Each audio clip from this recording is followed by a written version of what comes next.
इसका सॉल्यूशन करवाने की ज़रूरत है?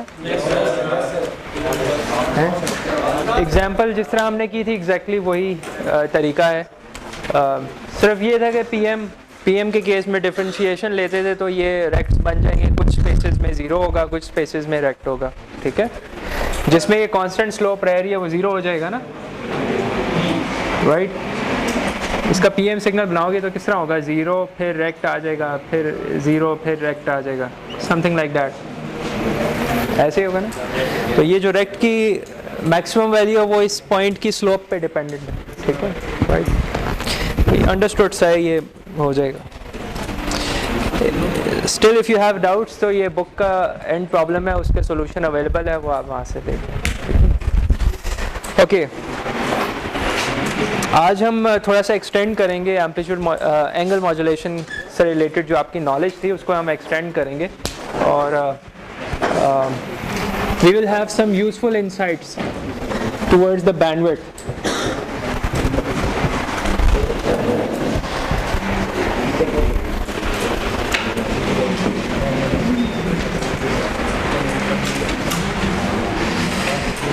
आज का लेक्चर और जो कमिंग अप लेक्चर्स हैं उसमें आप एक मिनट, हाँ आप दोनों जाएं। आपका लेक्चर और वो जो कमिंग अप लेक्चर्स हैं एक दो, उसमें हम एफएम को और एम्पलीट्यूड एंगल मॉड्यूलेशन को फोकस कर रहे होंगे in the perspective of their occupancy in frequency domain, यानी हम उसकी बैंडविड्थ को फोकस कर रहे होंगे कि भाई कितनी है, किस तरह कैलकुलेट करते हैं, और एफएम की bandwidth compare to phase modulation signal की bandwidth compare to amplitude modulation signal की बैंडविड्थ क्या है, ठीक है। तो इससे रिलेटेड थोड़ा सा बैकग्राउंड मैं आपको बताता हूँ, कुछ आपको मैं प्रैक्टिकल वैल्यूज़ बताऊँगा कि जो अलाउड है कि लेट्स से स्पेक्ट्रम जो बनाते हैं, स्पेक्ट्रम जो एलोकेट करते हैं, उन्होंने एफएम की डिफरेंट एप्लीकेशंस के लिए कौन कौन सी बैंडविड्थ एलोकेट की हुई हैं, ठीक है। पहले मैं आपको वो थोड़ा सा आइडिया दे देता हूँ, फिर हम देखेंगे कि हमारे जो थ्योरी है, बुक में जो थ्योरी है उसमें किस तरीके से बैंडविड्थ के टॉपिक को उसने डिस्कस किया है। तो हम एक थोड़ी सी इंट्यूटिव अंडरस्टैंडिंग बनाएंगे एफएम की बैंडविड्थ से रिलेटेड, और वो जनरल हमारी इंट्यूशन यही है कि एफएम की जो बैंडविड्थ ऑक्यूपेंसी है वो हाई है कंपेयर टू एम्पलीट्यूड मॉड्यूलेशन।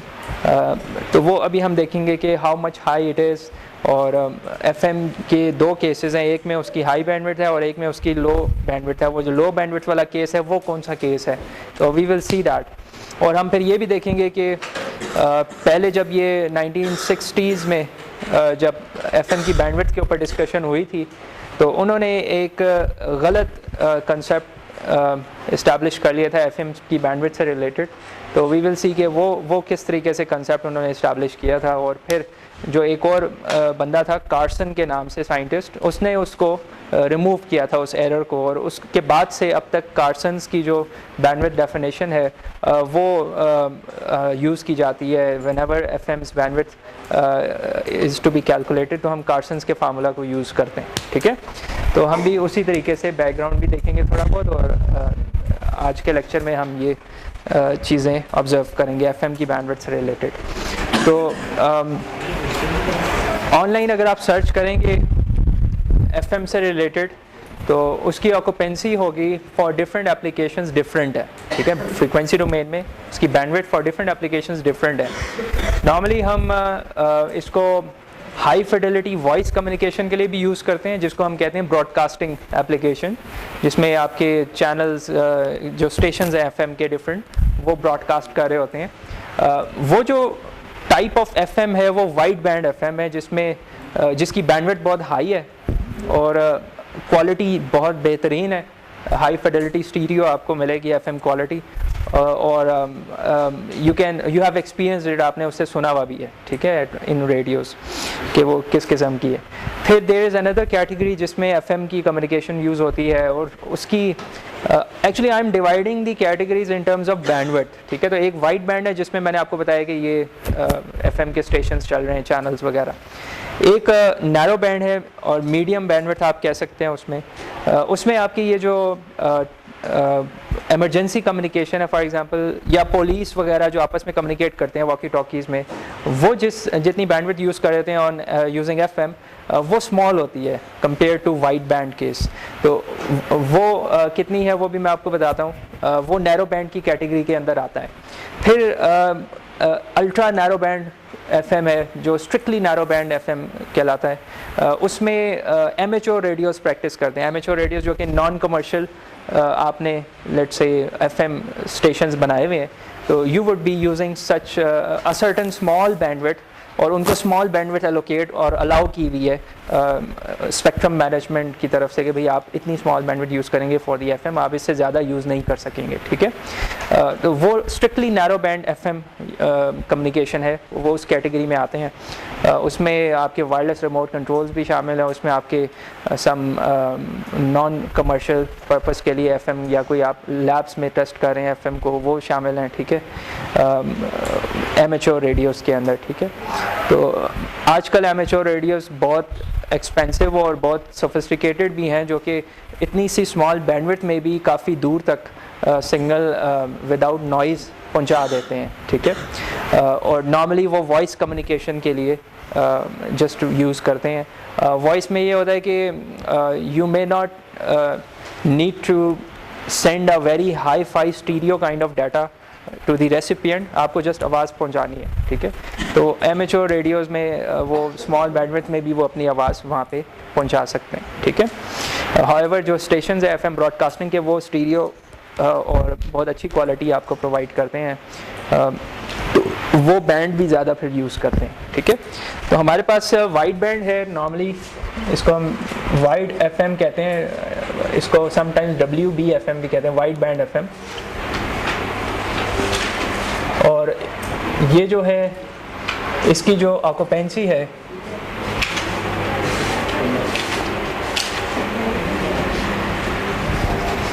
पहले मैं फ्रीक्वेंसी डोमेन में बनाता हूँ, फिर आपको ये लगता है।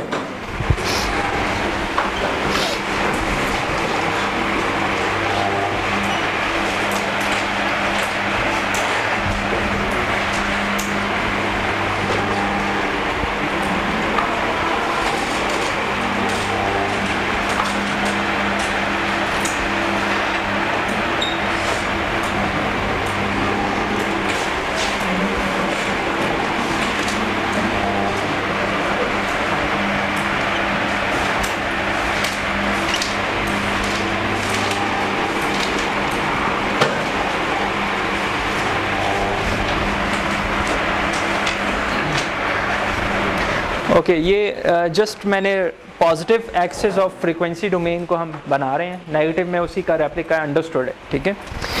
यहाँ पे मैंने एक कैरियर शो किया है ऑफ हैविंग सर्टेन एम्पलीट्यूड, ठीक है। हाउएवर इसकी ऑक्यूपेंसी एट FC है, राइट, फ्रीक्वेंसी कैरियर। आपने नोट किया था लास्ट लेक्चर में, हमने देखा था कि carrier frequency doesn't remain fixed, ठीक है। ये चेंज करेगी डिपेंडिंग अपॉन के मैसेज सिग्नल आपका किस तरह चेंज हो रहा है, कम या ज़्यादा हो रहा है, कैरियर फ्रीक्वेंसी चेंज होगी, ठीक है। मैसेज सिग्नल की एक पीक वैल्यू होगी पॉजिटिव में और एक नेगेटिव पीक होगी, राइट। अज्यूम के message signal peak to peak same है, ठीक है। तो उसकी पॉजिटिव पीक के अगेंस्ट एक कैरियर फ्रीक्वेंसी जनरेट होगी which is having a very high frequency FC plus KFMP, और नेगेटिव पीक के against FC minus KFMP generate होगी, और within that carrier frequency move करती रहेगी। ये जो है, इन अदर वर्ड्स, ये जो स्पाइक है ये यूं मूव करती रहेगी, ठीक है। इसको हम इस तरीके से बना लेते हैं, ये इस तरीके से you will see a spikes, और ऑक्यूपेंसी उसकी विद इन दिस स्पेक्ट्रम रहेगी about the centre frequency. All getting the same thing, ठीक है। सेम चीज़ आपको नेगेटिव एक्सिस पे भी मिल रही होगी। अच्छा, अब यहाँ पे मैं मेंशन करने लगा हूँ डेल्टा एफ को। I actually with the help of this analysis मैं यहाँ पे डेल्टा एफ मेंशन कर रहा हूँ। किस टर्म को मैं डेल्टा एफ कह रहा हूँ? ये जो विड्थ है, ठीक है, FC प्लस KFMP से लेके FC माइनस KFMP तक, इसको मैं 2 टाइम्स डेल्टा एफ कह रहा हूँ। Half of the width is delta F actually, ठीक है। इसका नाम है maximum frequency deviation. Delta F को हम मैक्सिमम फ्रीक्वेंसी डेविएशन कहते हैं, which is generated against the peak value of the message signal, ठीक है ना। तो मैक्सिमम फ्रीक्वेंसी डेविएशन जो वाइड बैंड FM में अलाउड होती है कमर्शियली, वो हमें 75 किलोहर्ट्ज़ मिलती है कमर्शियली जो अलाउ की हुई है स्पेक्ट्रल मैनेजमेंट वालों ने, ठीक है, कि 75 किलोहर्ट्ज़ से ज़्यादा आपने डेल्टा एफ नहीं रखनी। 75 किलोहर्ट्ज़ का मतलब ये है कि कैरियर फ्रिक्वेंसी से एक तरफ 75 आगे और एक तरफ पीछे 75, तो टोटल बन जाएगा 150 किलोहर्ट्ज़, ठीक है। तो इन अदर वर्ड्स ये 150 किलोहर्ट्ज़ बन जाएगा। और टोटल जो बैंडविड्थ दी हुई है वो उन्होंने 200 किलोहर्ट्ज़ हमें दी हुई है स्पेक्ट्रम मैनेजमेंट वालों ने, ठीक है। मीन्स के 25 किलोहर्ट्ज़ का बैंड यहाँ पे उसने छोड़ा है गार्ड बैंड, और 25 किलोहर्ट्ज़ का यहाँ पे उसने छोड़ा है, उसके आगे फिर नया स्टेशन स्टार्ट हो रहा है, ठीक है। यानी लेट्स से ये FM 101 है, तो 102 कहाँ पे स्टार्ट हो रही है, सम अदर स्टेशन कहाँ पे स्टार्ट हो रहा होगा, एग्जैक्टली 75 + 25 100 किलोहर्ट्ज़ अपार्ट, ठीक है ना, 100 kilo apart next station start हो रहा होगा। Getting the idea? मैं ये कह रहा हूँ कि अभी तो एक स्टेशन हमने बनाया हुआ है ना, इसी तरह एक और FC1 भी FC डैश हो सकता है, सम अदर स्टेशन, उनके दरमियान जो डिफरेंस है ना वो मैं बता रहा हूँ कितना अलाउड है for wide band communication only, ठीक है। मैं ये कह रहा हूँ इस पॉइंट से जो नेक्स्ट स्टेशन स्टार्ट हो रहा है वो 25 किलोहर्ट्ज़ अपार्ट है, ठीक है। 25 किलोहर्ट्ज़ अपार्ट के बाद दोबारा उसकी ऑक्यूपेंसी इसी तरह है जिस तरीके से इसकी है, ठीक है। तो सम गार्ड इंटरवल बीच में डाला है ताकि ओवरलैप ना करें स्टेशंस, ठीक है। तो हमारे पास जो टोटल बैंडविड्थ अवेलेबल है फॉर दिस पर्पस वो 200 किलोहर्ट्ज़ है, और ±25 किलोहर्ट्ज़ की जी 150 किलोवाट में एक ही चैनल है। हाँ, एक चैनल की ऑक्यूपेंसी है, ठीक है।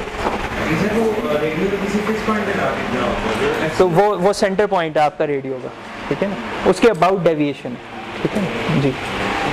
200 के बाद प्लस में से नहीं, 200 के अंदर है, 200 के अंदर है ना, क्योंकि इसकी वजह से 150 किलोहर्ट्ज़ टोटल डेविएशन आ जाएगी अबाउट द सेंटर, ठीक है ना, और उसके आगे 25 इधर और पीछे 25, तो टोटल 200 बन जाएगा, ठीक है। उसके बाद नेक्स्ट स्टेशन आ जाए। तो ये जो है आपको उन्होंने अलाउ किया फॉर कमर्शियल FM ब्रॉडकास्टिंग के लिए, ठीक है ना, ये उसके स्पेसिफिकेशंस है कमर्शियल FM ब्रॉडकास्टिंग।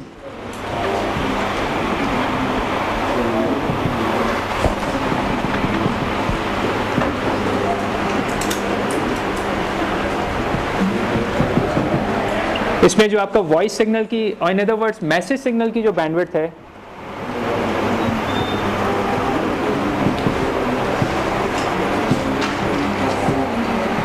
वो 15 किलोहर्ट्ज़ और लेस है,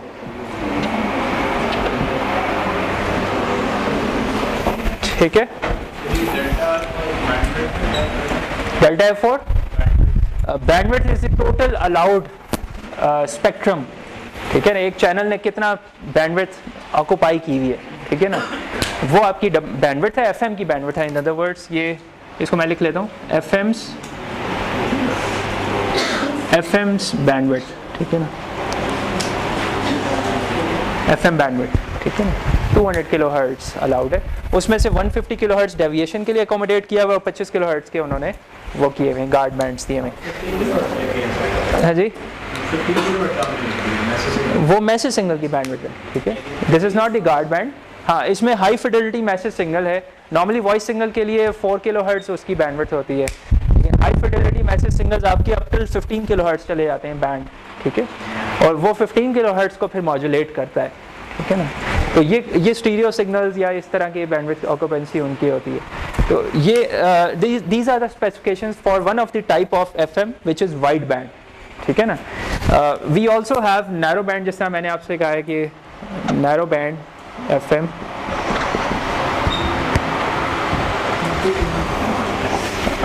इसमें दो कैटेगरीज हैं, एक नैरो बैंड है और एक स्ट्रिक्टली नैरो बैंड है, ठीक है। उन दोनों कैटेगरीज को डिफरेंशिएट कौन करता है? डेल्टा F डिफरेंशिएट करता है। आप नोट करें, इधर डेल्टा F 75 किलोहर्ट्ज़ है, इधर सम अदर है। इसमें जो डेल्टा F है that is restricted to let's say 15 kilohertz से कम होता है ये, बट ग्रेटर देन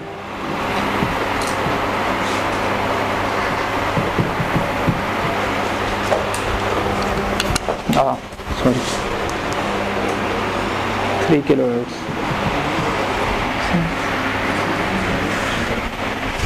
या इसको मैं इस तरह लिख दूँ 3 to 15 kilohertz.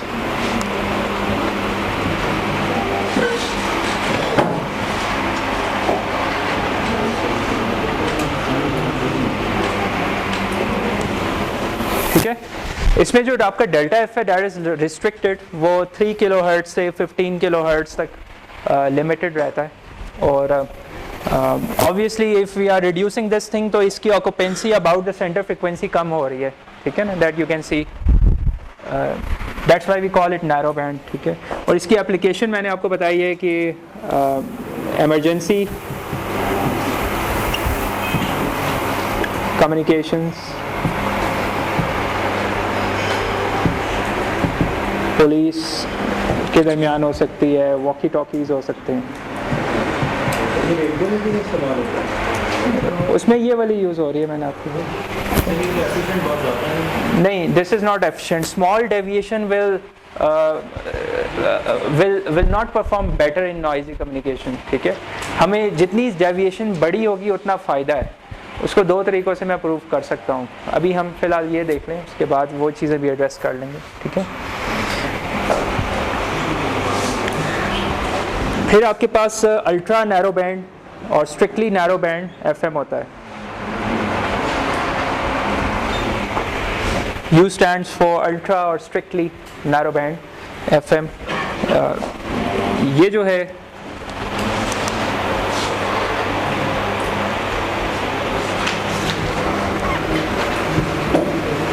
less than 3 kilohertz, used for amateur radios।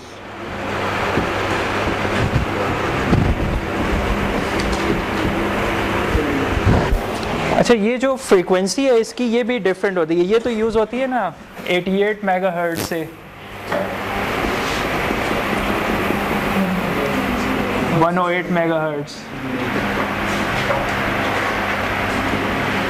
कुछ कंट्रीज़ में 90 समथिंग से स्टार्ट हो रही होती है, लेकिन जनरली 88 मेगा से 108 मेगाहर्ट्ज़ उन्होंने ब्रॉडकास्टिंग के लिए रखा हुआ है। ये मैं इस कैरियर फ्रीक्वेंसी का बता रहा हूँ, ये सेंटर पॉइंट, ये that can change from 88 till 108। ये इससे पहले होती है, 88 से पीछे सम स्पेक्ट्रम है greater than 30 megahertz. I don't remember कि इसका एग्जैक्टली क्या वैल्यू है, लेकिन बिटवीन 30 मेगा एंड 88 मेगा के अंदर ये यूज़ होती है। समटाइम्स फॉर हॉस्पिटल्स के अंदर जो है कम्युनिकेशन वो और हाई फ्रिक्वेंसी पे होती है। Some other band is allocated for such communication. ये जो एमेच्योर है, एमेच्योर की भी बहुत ज़्यादा रेंजेस हैं। डिफरेंट स्पेक्ट्रम के अंदर उन्होंने बैंड्स निकाले हुए कि this band is also for the amateur, this band is also for the amateur. इस तरीके से उन्होंने एमेच्योर के आई रिकॉल के इसमें 50 to 54 मेगाहर्ट्ज़ वाला जो बैंड है वो भी एमेच्योर रेडियोस के लिए। सिमिलरली 130 मेगाहर्ट्ज़ से ऑनवर्ड 130 समथिंग पे, यानी 131 समथिंग पे एक और बैंड है, वो अभी एमेच्योर रेडियोस के लिए। जितनी आप हाई फ्रिक्वेंसी करते हैं एंटीना का साइज़ एक्चुअली स्मॉल होता जाता है। तो वो जब आप पढ़ेंगे ऑनलाइन या अगर आप इसको ब्राउज़ करें सिमिलर टेक्स्ट को, तो उन्होंने बैंड्स को डिफ़ाइन किया in terms of meters. For example 2 meter band, 5 meter band, 10 meter band. तो मीटर से उनका ये मुराद है कि वेवलेंथ कितनी है। ठीक है, तो क्योंकि वो वेवलेंथ को डायरेक्टली प्रोपोर्शनल कर रहे होते हैं विद द एंटीना साइज। तो 2 मीटर बैंड का मतलब है कि obviously very small antenna is required. तो high frequency means small wavelength. ठीक है ना, तो एमेच्योर रेडियोस को उन्होंने डिफरेंट एंटीना साइजेस के ऊपर स्प्रेड किया हुआ है कि आप बड़ा साइज़ भी यूज़ कर सकते हैं। अगर आपने 52 to 54 मेगाहर्ट्ज़ पे ऑपरेट करना है तो you would require a very high antenna size. अगर आप हाई फ्रिक्वेंसी पे 130 एंड बियॉन्ड पे तो आपको small antenna size 2 meter band उसमें बनता है अप्रॉक्सीमेटली। तो 2 meter is the size of the antenna that is required. ठीक है, तो ये थोड़ी सी इंफॉर्मेशन है, मैं जस्ट आपको फेमिलियर करने के लिए कि भाई हो क्या रहा होता है प्रैक्टिकली, क्या वैल्यूज़ यूज़ हो रही हैं। जी, इसकी फ्रीक्वेंसी होती है, उससे ये बात डिपेंड कर रही होती है कि उसको कितने डिस्टेंस तक हम ट्रांसमिट करते हैं। हाँ, तो वो आपको ट्रांसमीटर्स हाई पावर यूज़ करने पड़ेंगे ना। उसमें इट्स नॉट जो लिंक बजट है वो आपको करना पड़ेगा कि भाई कितने डिस्टेंस तक। नॉर्मली जो एफएम है ये लाइन ऑफ साइट कम्युनिकेशन के लिए डिज़ाइन होती है। इनडोर के लिए it will not perform well. ठीक है, you will receive a signal if you have a very high power transmitter, kilowatts में अगर कोई है, लेकिन आपको लिंक बजट एनालिसिस करना पड़ेगा कि किस डिस्टेंस पे कितनी आपको पावर फॉल होने के बाद मिल रही है। ठीक है ना, लेवल उसके वायरलेस कम्युनिकेशन में लिंक बजट एनालिसिस है जो सेमेस्टर 8 में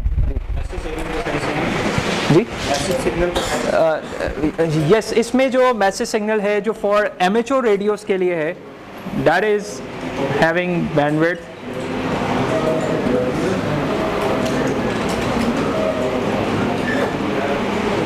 लेस देन 4 किलोहर्ट्ज, ठीक है ना।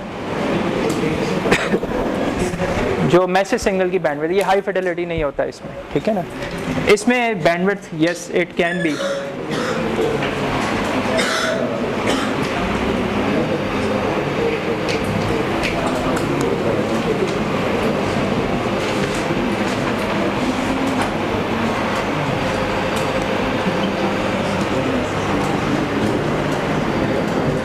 लेकिन 15 किलोहर्ट्ज पे रेयरली होता है, ठीक है ना। ये नॉर्मली 4 किलोहर्ट्ज तक ही जाते हैं। अस्सलाम वालेकुम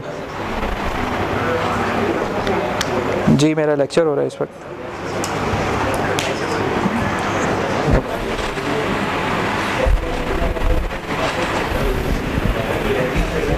ठीक है, ओके।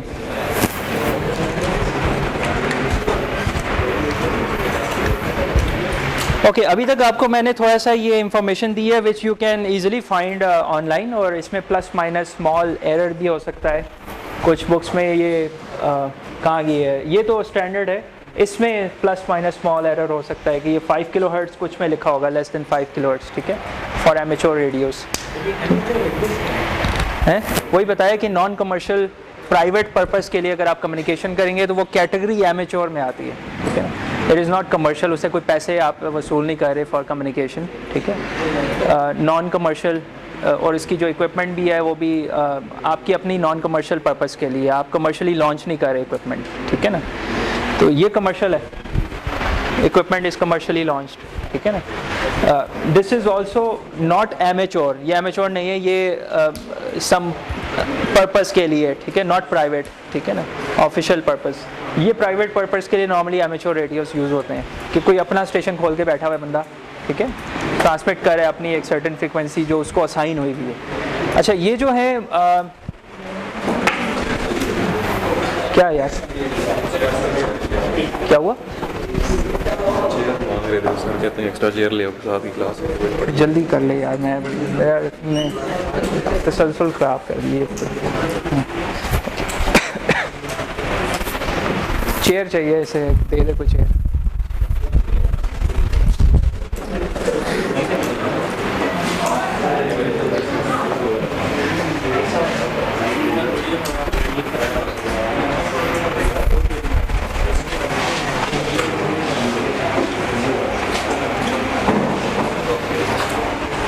हम क्या बात कर,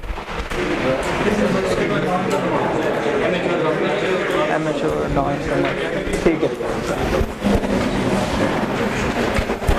ठीक है। हाँ आई वाज टॉकिंग कि ये जो रेगुलेशंस हैं कि भाई आपकी डेविएशन 200 किलोहर्ट्ज़ रहनी चाहिए, या यहाँ पे डेविएशन लेस देन 3 किलोहर्ट्ज़ रहनी चाहिए, यहाँ पे डेविएशन दिस मच रहनी चाहिए, इसको स्ट्रिक्टली पाकिस्तान में कोई फॉलो नहीं करता, ठीक है। ये you will find many people violating these things. However abroad FCC ने इसके ऊपर स्ट्रिक्ट एक्शंस और रेपरकशंस रखी हुई है कि those who do not follow these restrictions, तो वो उसके ऊपर एक्शंस भी होते हैं, ठीक है। यहाँ पे फॉर एग्जांपल जो इकरा यूनिवर्सिटी का है स्टेशन, ठीक है, it's a very high power station, ठीक है जी, इकरा का भी है, ठीक है, फातिमा जिना का भी है, ठीक है। तो इवन जो केयर में भी इन्होंने ट्रांसमीटर बनाया 10 वाट का, that is having a deviation of 500 kilohertz, ठीक है, वेरी ह्यूज डेविएशन। तो हम जो बना रहे हैं उसकी भी डेविएशन 150 किलोहर्ट्ज़ है एमेच्योर रेडियो की, ठीक है। अब तो लर्निंग प्रोसेस के लिए हम इतनी डेविएशन पे की हुई है, लेकिन हम कभी भी हमें लाइसेंस नहीं मिलेगा एमेच्योर रेडियो का अगर हम उनकी रिस्ट्रिक्शंस मीट नहीं करेंगे, ठीक है ना। Everyone has to take a licence to operate its equipment, ठीक है ना। तो मल्टीपर्पज़ आप लेट से किसी जगह गैदरिंग कर रहे हैं, वहाँ पे आपने अपना रेडियो बनाया हुआ है, लेट्स से डेजर्ट के अंदर आपने कोई फंक्शन कर रहे हैं, आप शिप पे गए हुए हैं, वहाँ पे आपकी कम्युनिकेशन है विद द शोर, तो वो नॉन कमर्शियल पर्पस के लिए जो एफएम यूज़ हो रही है एमेच्योर की कैटेगरी के अंदर आ रही है, ठीक है ना। अच्छा, you would be interfering with the actual communication going on, ठीक है ना। स्पेक्ट्रम में इट्स नॉट जस्ट एफएम, और भी बहुत सी हाँ, तो उस एरिया में और स्पेक्ट्रम यूटिलाइजेशन भी तो हो रही है ना। तो वही पॉइंट वहीं पे आ जाता है। लास्ट टाइम भी मैंने कहा था कि एक बंदा थोड़ी सी एफर्ट कर ले, एक मरतबा देख ले कि वो स्पेक्ट्रम किस तरीके से स्प्रेड आउट हुआ है फॉर डिफरेंट एप्लीकेशंस। तो अगर आपकी डेविएशन बड़ी होगी तो you would be interfering with the other communications, ठीक है ना। वो आपको कोई भी नहीं करने देगा, ठीक है ना। It will cost you a lot, आप बैन हो जाओगे, कभी भी आपको ट्रांसमीटर बनाने नहीं देगा कोई। उनके पास स्ट्रेंथ मीटर्स होते हैं टू फाइंड आउट के रेडिएशन कहाँ से एमिट हो रही है, वो स्ट्रेंथ को देखते हैं ना, कहाँ पे स्ट्रॉन्ग जनरेट हो रहा है सिग्नल। तो वो आप जो मर्जी करें, but this is not allowed, ठीक है। Once you get caught you end up paying lot of dollars abroad, ठीक है ना। यहाँ का मुझे नहीं पता, ठीक है ना, समटाइम्स जेल भी है, ठीक है ना, राइट। तो द पॉइंट इज़ के ये अपनी मर्जी से नहीं, उन्होंने स्पेक्ट्रम जो मैनेजमेंट करते हैं एफसीसी वाले, उन्होंने अपने देख के ये सारी चीज़ें अलाउ की हुई हैं। और हाँ, एयर ट्रैफिक कंट्रोल होती है, हाँ वो भी है, वो भी हाई फ्रिक्वेंसी पे, वो मैंने पढ़ा है, I think greater than 300 megahertz के ऊपर जो है वो कम्युनिकेशन हो रही होती है, very sensitive communication between the aeroplane and the ground station, ठीक है। तो of course you would not be allowed to transmit on that range, of course, ठीक है ना। तो स्ट्रेंथ मीटर उनके पास होते हैं, तो फिर अलग से डाल के लगा होता है क्या कम्युनिकेशन हो रही है, तो उससे अंदाजा होता है ना आप कितने डिस्टेंस पे। नहीं, मैं एयरप्लेन की बात नहीं कर रहा था, मैं जस्ट बात कर रहा था कि अगर फाइंड आउट करना चाहे कि भाई कहाँ से ट्रांसमिट हो रहा है, तो they have the strength meters to measure out कि भाई कहाँ से स्ट्रॉन्ग सिग्नल मिल रहा है, and they can track it कि भाई here may be in this radius के अंदर कोई ट्रांसमीटर है, ठीक है ना। ओके, हम थोड़ा सा स्लो चल रहे हैं। सेक्शन ए को मैंने काफ़ी आगे पढ़ाया है, ठीक है ना। सेक्शन बी को सॉरी, ठीक है ना, माय मिस्टेक। अब हम थोड़ा सा देखते हैं कि बुक में किस तरीके से चीज़ें हैं और क्या डिस्कस हुआ हुआ है। यहाँ तक आपकी इंट्यूशन बनी है, यहाँ तक कि एफएम की जो ऑक्यूपेंसी है वो 2 times delta F है, isn't it? Bandwidth of FM is 2 times delta F। या इसको देखने से और अब तक जो आपने पढ़ा है, you can easily conclude कि FM की bandwidth 2 times delta F है। Do you all agree? Okay, यहीं पे गलती हुई थी 1960s में कि उन्होंने भी सिमिलर इंट्यूशन से इस्टेब्लिश कर लिया था कि एफएम की बैंडविड्थ इतनी ही होगी, 2 times डेल्टा एफ, ठीक है। इतनी होगी for just one scenario, wide band के सिनेरियो में this is true, narrow band के सिनेरियो में दिस इज नॉट ट्रू, ठीक है। यहाँ पे वो गलत थे, the pioneers who invented these things, they were wrong in calculating the FM's bandwidth until Carson proved them wrong, ठीक है ना। तो उन्होंने कहा कि bandwidth of FM wide band के केस में और नैरो बैंड के केस में, दोनों केसेस में 2 times डेल्टा एफ होगी। However they were wrong and we are going to see के हाउ दे वर रॉन्ग, ठीक है ना, किस तरीके से वो गलत थे। तो यहाँ पे अभी मैं इस बोर्ड पे यहीं पे हम स्टॉप करते हैं कि पायनियर्स थॉट के bandwidth is 2 times delta F, और यहाँ पे मैंने आपको इतना बता दिया कि they were right to some extent as far as wide band bandwidth is concern, they were right, ठीक है, but for narrow band this assumption is wrong, ठीक है, राइट। तो अब हम देखते हैं कि इसके पीछे थोड़ी सी डेरिवेशन है, we have to follow them.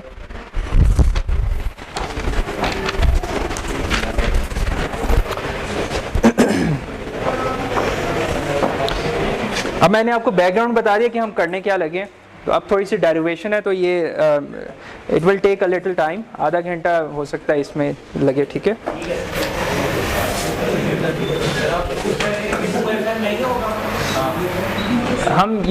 हम ये देखना चाहेंगे कि why this doesn't hold true for narrow band case, ठीक है ना, वो आपको नजर आ जाएगा। हाँ, वही in general narrow band case, ठीक है ना।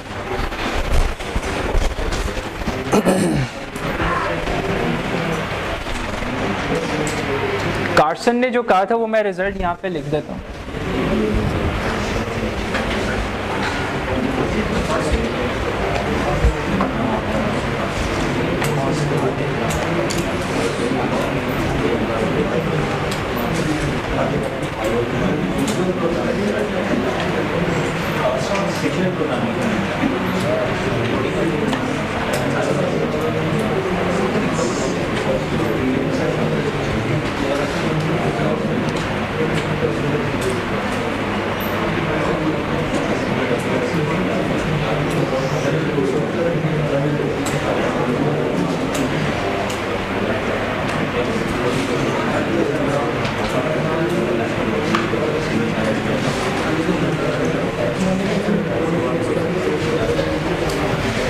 ये समझ आ रहा है? कार्सन ने जो बैंडविड्थ का फार्मूला और जो रूल बताया है वो ये वाला है, यहाँ पे मेंशन्ड है। Bandwidth of any angle modulation signal is 2 times delta f plus b, where delta f is the maximum frequency deviation, b is the maximum frequency of the message signal। और वाइड बैंड के case में Carson ने कहा है कि it is approximately equivalent to 2 times delta f, जो result वहाँ पे भी लिखा हुआ है। और नैरो बैंड के केस में इट सेज कि it is approximately equivalent to 2 times b, ठीक है, जो कि हमने देखना है कि why 2 times b। जी वही है, उसी की अप्रोक्सीमेटेड वैल्यूज हैं, ये एग्जैक्ट वैल्यू है ना, ठीक है ना, ये एग्जैक्ट वैल्यू है, this is the approximated value. Wide band के केस में मैं यहाँ पे मेंशन कर देता हूँ ज़रा clearly, explicitly. For wide band delta f is much greater than b, ठीक है। तो bandwidth for wide band is approximately equivalent to 2 times delta f, ठीक है, right? And for narrow band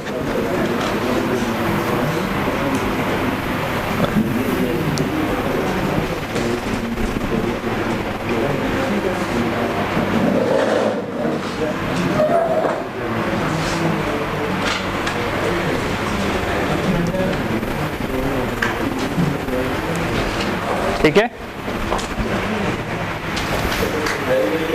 हाँ एक ही। असल में सम टाइम्स नैरो बैंड में, जो ट्रूली नैरो बैंड है, स्ट्रिक्टली नैरो बैंड, उसमें very much less than b होता है, ठीक है। However it is less than b, तो दैट्स व्हाई अप्रोक्सीमेटेड साइन मैंने लिखा हुआ है 2 times बी, नैरो बैंड के केस में ओनली, ठीक है ना। तो हम बेसिकली इस चीज़ को विटनेस करेंगे एक्चुअली, ठीक है ना, राइट। ये चीज़ तो सेटिस्फाई होती है, हमारी इंट्यूशन से सेटिस्फाई होती है, ठीक है, ओके।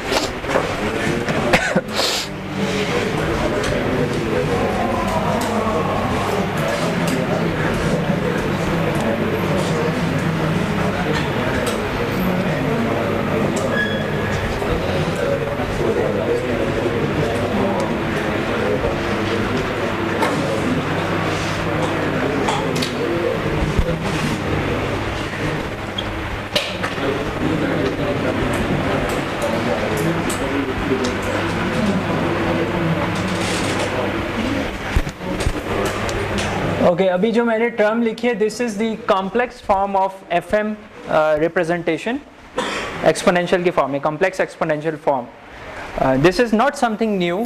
अगर मैं इसका रियल टर्म ले लूं, देखें हो क्या रहा है, 1 मिनट ज़रा देखिए, तो तब मेरे पास आ जाएगा ए cause of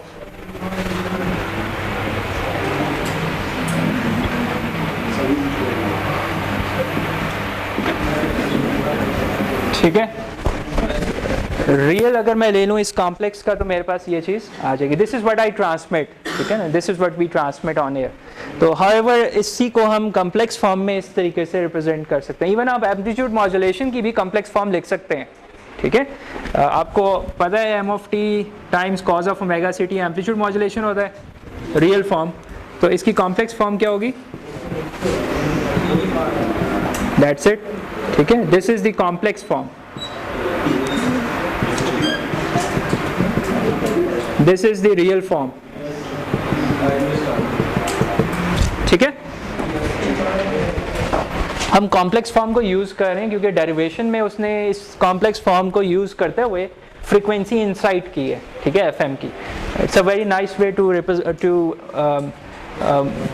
find out the frequency domain of the FM signal. तो हम इसी को यूज़ करेंगे, ठीक है. तो जस्ट टू टेल यू कि it's not something different than the FM, मैंने आपको बता दिया अगर आप इसका रियल टर्म लें तो ये वही एफएम सिग्नल बन जाएगा, ठीक है. तो इस फॉर्म को हम यहाँ पे दोबारा लिख रहे हैं.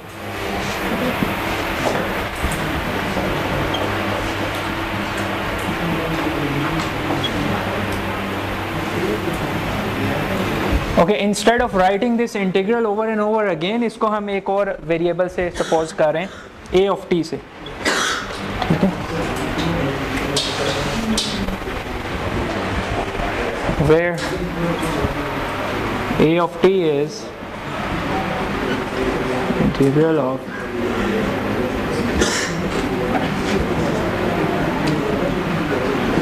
ठीक है.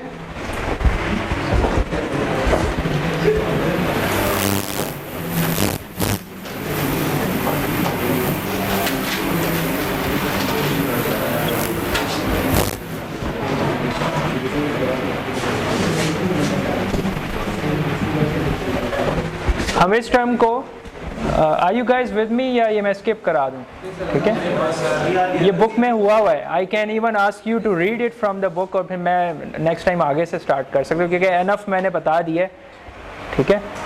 तो एक मरतबा देखने कि हम क्या मैसेज कन्वे करना चाह रहे हैं, ठीक है. ओके, इस चीज़ को हमने पावर सीरीज से एक्सपैंड करना है, इस एक्सपोनेंशियल को, और इस एक्सपोनेंशियल्स को आयलर्स फार्मूले से एक्सपैंड करना है, cos of omega ct plus j sin of omega ct, ठीक है.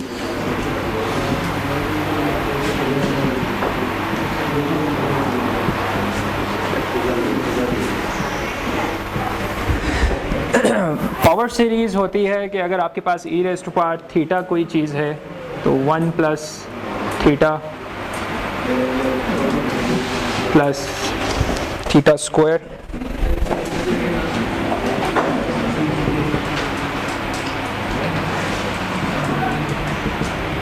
This is actually the power series. तो हम इस एक्सपोनेंशियल को यूजिंग दिस पावर सीरीज हम एक्सपैंड करेंगे, ठीक है. एंड इसको हम यूजिंग आयलर्स फार्मूला एक्सपैंड करेंगे.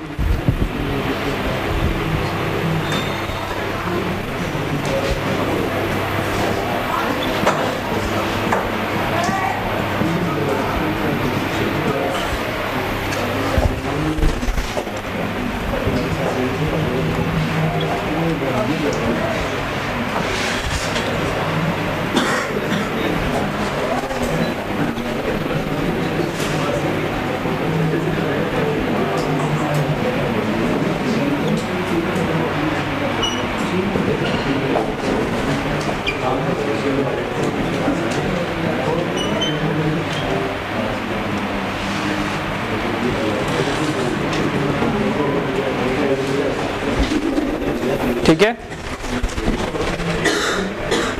यहाँ तक पहले देख लें, उसके बाद आगे चलते हैं.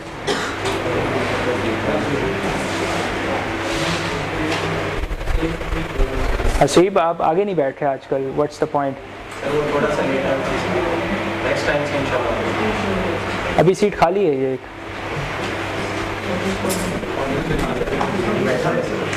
ठीक है, ठीक है, ठीक है.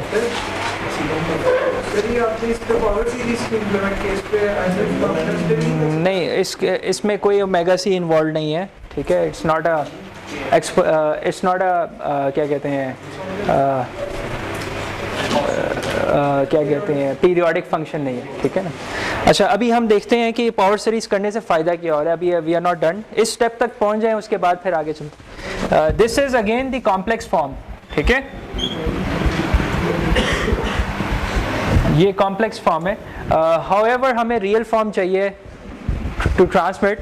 तो अगर मैं इसके ऊपर रियल अप्लाई करूं तो फिर जो इमेजिनरी टर्म्स हैं वो सारी की सारी ख़त्म हो जाएंगी और सिर्फ रियल टर्म्स आ जाएंगी. आपने क्या करना है कि मैं 2-3 स्टेप्स बीच में से अब निकाल रहा हूँ और स्किप कर रहा हूँ. आपने इन दोनों जो ब्रैकेटेड टर्म्स हैं आपस में मल्टीप्लाई करना है, इसको भी तमाम ब्रैकेट टर्म से और इसको भी तमाम ब्रैकेट टर्म से मल्टीप्लाई किया, you would have many cosines and science, और उसमें से कुछ कोसाइंस और साइंस के साथ j मल्टीप्लाई हो रहा होगा, ठीक है। इन अदर वर्ड्स वो इमेजिनरी टर्म्स हैं। उसके बाद जो भी रिजल्ट आएगा रियल और इमेजिनरी टर्म्स का, उसमें से सिर्फ रियल टर्म्स आपने लिखनी है निचले स्टेप में। अब हम सिर्फ रियल लिख रहे हैं, ठीक है।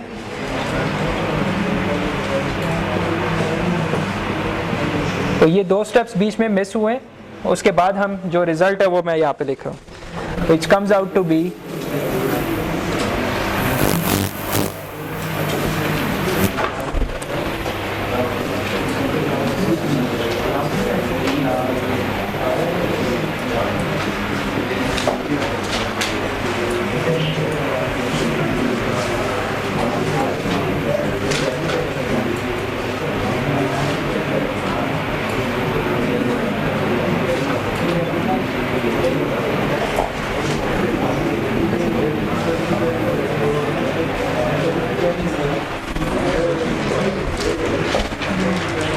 इसको हमने एनालाइज करने के यहाँ पे क्या हो रहा है। This is very important. ये जो आखिरी स्टेप है इसको पहले देख लें कि हो क्या रहा है। हमने रियल टर्म सिर्फ उसमें से एक्सट्रैक्ट आउट कर लिए, इमेजिनरी टर्म को डिस्कार्ड कर दिया।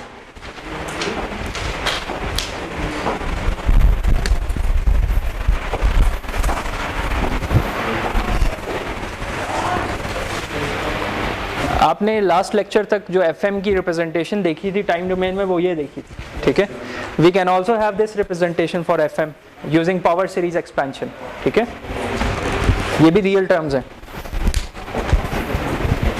गेटिंग इट, जो मैंने कहा अभी कि हमारे पास ये भी एक्सप्रेशन हो सकती है। ओके, इस एक्सप्रेशन का फ़ायदा है ये, इसमें you will find several terms, infinite terms है ना, you will find several terms, और हर टर्म के साथ सम कैरियर मल्टीप्लाई हुआ है, and you can easily see its frequency domain, ठीक है।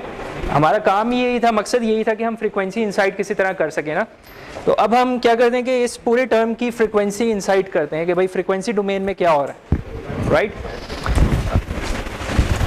फॉर डैट हम इधर बनाते हैं, ठीक है। हर पॉइंट की, हर जो एलिमेंट है इसमें मुझे बताएं, हर एक का फ्रीक्वेंसी इनसाइड आपने यहाँ पे प्लॉट करवानी है, ठीक है। तो पहली टर्म की क्या होगी, ओमेगा सी के ऊपर just a contribution, let's say impulse, ठीक है। This is your omega c. दूसरी टर्म क्या होगी,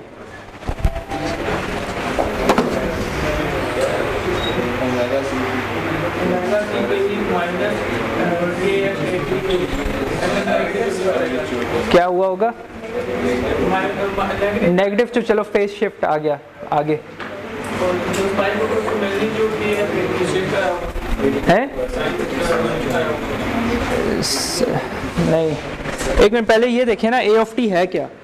ए of T is just the integral of the message signal, ठीक है ना। यहाँ पे मैंने डिफाइन, अगर मैं कहूँ कि मैसेज सिग्नल की बैंडविड्थ थी बी हर्ट्ज, राइट, ठीक है, तो उसके integral is a linear operation, तो इंटीग्रेशन के बाद भी उसकी बैंडविड्थ बी हर्ट्ज ही रहेगी, ठीक है। ए ऑफ टी की बैंडविड्थ भी बी हर्ट्ज ही रहेगी। डू यू ऑल एग्री, ठीक है। यहाँ पे you have time domain multiplication between the two signals, one of them is a carrier signal, ठीक है, राइट। तो ये किस्म की एम्पलीट्यूड मॉड्यूलेशन आपको नजर आ रही, ठीक है, a time domain amplitude modulation नजर आ रही है ना। तो ए ऑफ टी की बैंडविड्थ मैंने आपको बताया बी हर्ट्ज है, तो ओमेगा सी के अबाउट बी हर्ट्ज स्प्रेड हुआ होगा, राइट। तो it would be something like that. ये इसको अगर मैं एफ डोमेन में प्लॉट करूं, एफ सी, तो ये एफ सी प्लस बी बन जाएगा, ठीक है, और ये एफ सी माइनस बी बन जाएगा, ठीक है। गेटिंग इट, क्या बी बाई टू, क्यों, तो पूरी बैंडविड्थ था कि ना, हाँ, तो 2 भी हो जाता है पास बैंड में जाके एम्पलीट्यूड मॉड्यूलेशन। आप भूल गए एम्पलीट्यूड मॉड्यूलेशन, ठीक है। और सिमिलरली नेगेटिव साइड पे भी ये हो रहा होगा, ठीक है। किसी को शक तो नहीं है एम्पलीट्यूड मॉड्यूलेशन में कि बैंडविड्थ ट्वाइस क्यों होती है? पास बैंड बैंडविड्थ आपकी 2B हो जाएगी, base band bandwidth is B hertz, ठीक है? तो ये यहाँ से लेके यहाँ तक 2B हो गया, ठीक है? अच्छा, नेक्स्ट टर्म क्या है? This is important.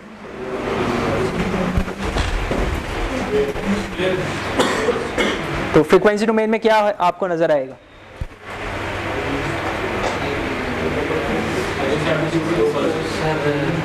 दो इम्पल्सेस नहीं नजर आएंगे। क्या क्या आपको नजर आएगा? ये हो क्या रहा है? स्क्वायर हो रहा है, उसके बाद अगेन कॉज के साथ मॉड्यूलेट हो रहा है, ऐसे ही है ना? ठीक है, तो स्क्वायर ऑपरेशन टाइम डोमेन में, फ्रीक्वेंसी डोमेन में कन्वोल्यूशन, ठीक है? तो ए ऑफ टी अपने साथ ही कन्वॉल्व हो रहा होगा, A of omega getting convolve with A of omega, तो रिजल्टेंट कन्वॉल्व सिग्नल की फ्रीक्वेंसी डोमेन बढ़ जाएगी, ट्वाइस हो जाएगी अप्रॉक्सीमेटली। तो इसकी बैंडविड्थ अगर B हर्ट्ज है तो इसके कन्वोल्यूशन के रिजल्ट की बैंडविड्थ 2B हर्ट्ज हो जाएगी, और 2B हर्ट्ज मॉड्यूलेट हुआ है कॉज ऑफ ओमेगा ct के ऊपर, तो ये 4B हो जाएगी ऑक्यूपेंसी, ठीक है ना? तो it is something like that, ठीक है? FC प्लस 2B और FC माइनस 2B, समझ आई? ये फैल की स्प्रेड आउट होगी। जो नेक्स्ट टर्म है वो और ज़्यादा स्प्रेड हो जाएगी, and you have infinite terms. तो ये बैंडविड्थ क्या बन रही है? इनफाइनाइट बन रही है, ठीक है? दिस इज द पॉइंट कि FM की बैंडविड्थ थ्योरेटिकली इनफाइनाइट है, ठीक है? ये पॉइंट यहाँ पे एक आप देख रहे हैं, नोट कर रहे हैं, ठीक है ना? ये सिमिलरली यहाँ पे भी हो रहा होगा, और so on and so forth, ये it will come out to be an infinite bandwidth, ठीक है ना? अच्छा, अभी वी आर नॉट डन, इसके ऊपर अभी हम फर्दर इन्वेस्टिगेशंस करते हैं। उसके लिए मैं यहाँ पे ऊपर मिटाऊंगा।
ओके, अब एक स्पेशल केस देखें।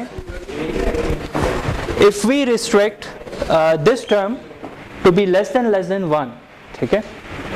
kf times a of t का मल्टीप्लिकेशन का मैक्सिमम रिजल्ट जो है, आई एम सेइंग कि if it is less than 1, तो जो हायर ऑर्डर टर्म्स हैं उसको मैं इग्नोर कर दूंगा, ठीक है? स्क्वायर एंड डेऑन, ठीक है?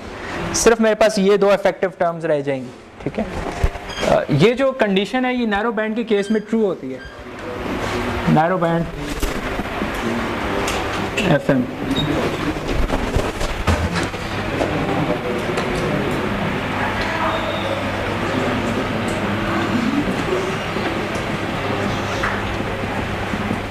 उसमें आपके पास दो ही टर्म्स रह जाएंगी,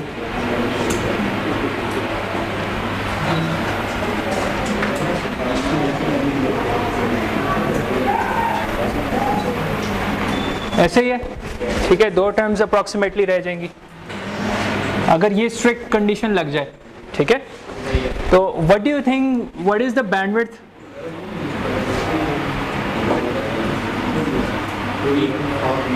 कितनी होनी चाहिए बैंडविड्थ?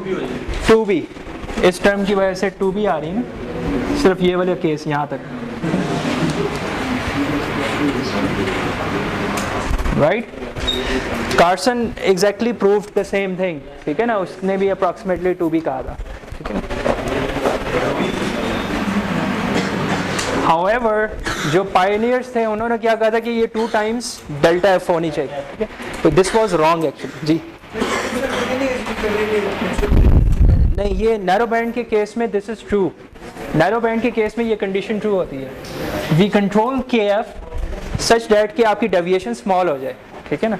नैरो बैंड के केस में आप नोट किए प्रैक्टिकल जो डेविएशंस हैं they are very small, strictly narrow band में तो और भी बहुत कम है, तो वो इसलिए कम होती है क्योंकि के एफ की वैल्यू कम होती है एंड इफेक्टिवली जो K F times M of T का प्रोडक्ट है वो कम हो जाता है, ठीक है, और वो नॉर्मली लेस देन 1 होता है, ठीक है ना।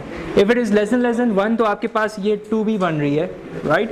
If it is less than 1 लेकिन not so much less than 1 तो फिर ये ग्रेटर देन 2b बनेगी, ठीक है ना।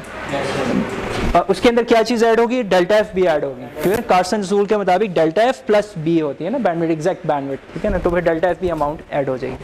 हाउएवर ये स्ट्रिक्टली नैरो बैंड का केस जी।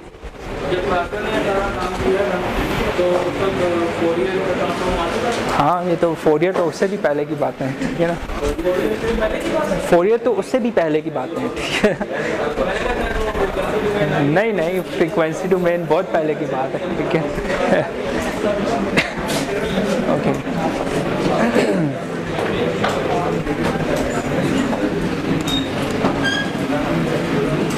सिमिलरली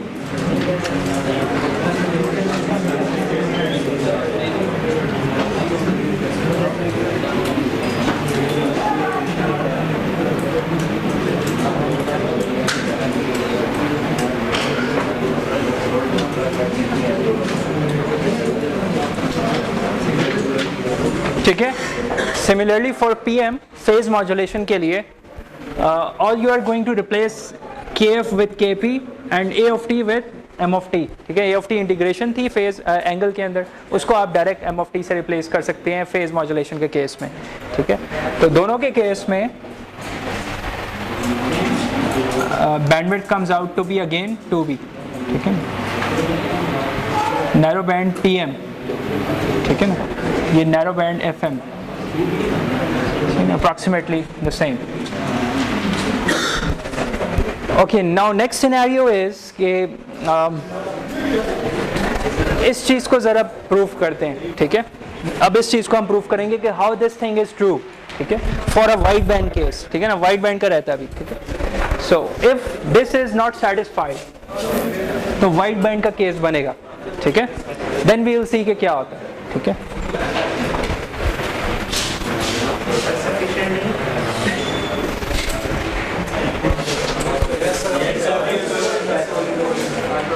अटेंडेंस होगी हॉल में, ठीक है, 3:30 बजे। लास्ट टाइम आपकी हुई थी हॉल में, सेक्शन बी की हुई थी ना, आज आपकी होगी। वी विल स्टार्ट, एक minute please, let me conclude. अभी तक हमने ये देखा है, 2 मिनट मुझे दीजिएगा। अभी तक हमने ये देखा है कि ये कुछ प्रैक्टिकल डेल्टा एफ्स और जो बैंडविड्थ्स हैं मैसेज सिग्नल की, वो इस तरीके से यूज़ होती हैं डिफरेंट एप्लीकेशंस में। प्लस जो अर्लियर अजम्पशन थी कि आपकी एफएम की जो बैंडविड्थ है वो हमेशा 2 टाइम्स डेल्टा एफ होगी, by just looking at this carrier frequency deviation उन्होंने ये कंक्लूड कर दिया, ठीक है। वी से कि this assumption is true for wide band case only, it is not true for narrow band. वो आपने यहाँ पे देख लिया कि नैरो बैंड के केस में इट इज़ नॉट ट्रू, ठीक है। फिर हमने ये देखा है कि जब ये अजम्पशन गलत हो जाएगी तो then we have a wide band case and we can not ignore these higher order terms, ठीक है। फिर हम क्या करेंगे, किस तरीके से बैंडविड्थ को ऑब्जर्व कर सकते हैं, ये हम नेक्स्ट लेक्चर में देखेंगे, ठीक है। अभी तक हमने ये कंक्लूड किया, राइट। Thank you. आप लोगों की अटेंडेंस होगी नीचे हॉल के। नहीं, कोई ज़्यादती नहीं, कोई ज़्यादती नहीं, ये अलग से मैंने प्रिंट किया, ठीक है ना। नहीं, इसमें मेरे पास टाइम नहीं है, शॉर्ट है।